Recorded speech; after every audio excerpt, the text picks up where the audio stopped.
First ఇది ఒకసారి start చేద్దామండి. జనవరి 1న లొంగిపోతామని చెప్తున్నారు మావోయిస్టులు. సో హిడ్మా ఎన్కౌంటర్తో అంటే రీసెంట్గా మల్లోజుల, ఆషన్న, వేణుగోపాలాచారి ఇట్లాంటి వాళ్ళందరూ లొంగిపోయిన తర్వాత దాదాపుగా వీక్ అయిపోయింది పార్టీ.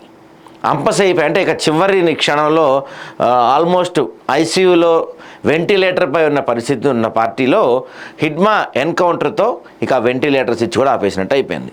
దాదాపుగా ఇక దేశంలో మావోయిస్టుల్లో పెద్దగా చెప్పుకోదగిన నాయకులు ఎవరూ లేరు. ఈ పాత వాళ్ళు వీళ్ళంతా కూడా వాళ్ళ వయసు కూడా అయిపోయింది కాబట్టి కొత్తగా రిక్రూట్మెంట్స్ కూడా ఏమి లేవు కాబట్టి ఇక దాదాపుగా ఆపరేషన్ కగార్ వీళ్ళు ఫిబ్రవరి, మార్చి కల్లా ముగిస్తా అన్నారు. కానీ మనకి డిసెంబర్కే దాదాపు ముగిసిపోయినట్టు కనపడుతుంది. మిగతా వాళ్ళందరూ లొంగిపోతారట. ఇక తుపాకీలు అప్పగించేస్తారు. ఇక సాయుధ పోరాటం మనకు కనపడకపోవచ్చు. ఇక మావోయిస్టులు అనేవాళ్ళు ఉండకపోవచ్చు.